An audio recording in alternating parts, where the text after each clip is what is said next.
Cricket বাংলাদেশের সবচেয়ে বড় আবেগ। আর এই আবেগে যারা আঘাত করছে তারা সরাসরি দেশের ভিতরে বিভাজন তৈরি করছে। ঘটনা কিন্তু পুরোপুরি ক্লিয়ার। দেখুন Tamim Iqbal as a successful cricketer of Bangladesh, as a captain he was a captain of Bangladesh. তার অভিমত একটা দিয়েছে। আসলে সে কোনো নেগেটিভ কোনো কথা বলেনি। সে জাস্ট তার অভিমত দিয়েছে।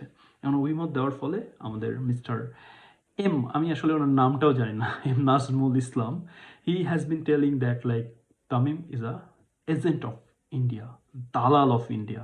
সে তারপরে বলে কি, আমি যদি দালাল না বলে এজেন্ট বলতাম হয়তো আপনারা খুব ভালো বলতেন। তামিম ইকবালকে সে কথা বলছে। এরকম ক্ষমতায় থাকা ব্যক্তিরা যদি তামিমের মতো একজন ক্রিকেটারকে দেশ বিরোধী বানায় দেয়, ভারতের দালাল বানায় দেয়, তাহলে ভাবুন সাধারণ মানুষের কি অবস্থা। বিসাইড এখন একটা প্রশ্ন, মানে আমার কাছে নর্মালি যেটা খুব নর্মালি চলে আসে, লাইক সরাসরি আমি বলি যে এসব মানুষ আসলে তাদের কি কি আছে যোগ্যতাটা? এটা কি তাদের শুধু অযোগ্যতা, নাকি এর পিছনে কোনো মোটিভ আছে, এর পিছনে কোনো এজেন্ডা আছে? তারা কি সত্যি বাংলাদেশ ক্রিকেট দলকে শক্তিশালী দেখতে চায়?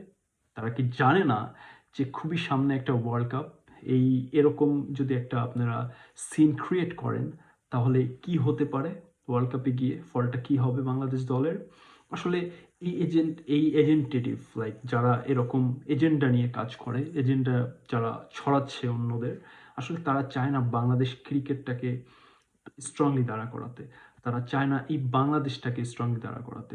তারা এসেছে কোনো একটা মোটিভ নিয়ে, যেন এই দেশ কোনোভাবে সামনে এগিয়ে যেতে না পারে। আচ্ছা ধরেন উনি বোর্ডের কর্মকর্তা এবং বলল যে দালাল or এজেন্ট। আসলে আমি এখন আসি যে আমাদের সবার প্রিয় সিঙ্গার মিস্টার আসিফ, সে পরিচালক হলো কিভাবে? আমরা তার গান গান আমরা সবাই ভালোবাসি। সে হয়তো বা ক্রিকেট খেলেছে, কোন সালে খেলেছে ফার্স্ট ডিভিশন, এরকম ধরেন আমিও আমার শহরে ফার্স্ট ডিভিশন খেলেছি।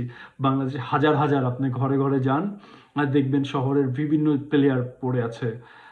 তারাও চায় বাংলাদেশ ক্রিকেটের ভালো হোক। সবাই কি আসতে পেরেছে এরকম লাইক ডিরেক্টর পদে বাংলাদেশ বিসিবির? না।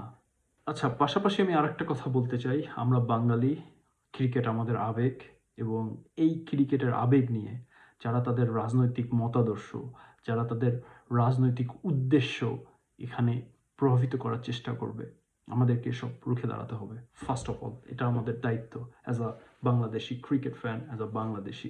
No political identity, nothing.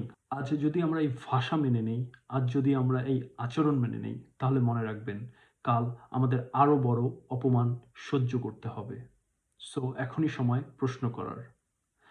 এই বাংলাদেশ ক্রিকেট কারো ব্যক্তিগত সম্পত্তি নয়, এটি 18 কোটি মানুষের আবেগ। এই লড়াই শুধু তামিমের নয়, এই লড়াই বাংলাদেশ ক্রিকেটের, এই লড়াই বাংলাদেশের।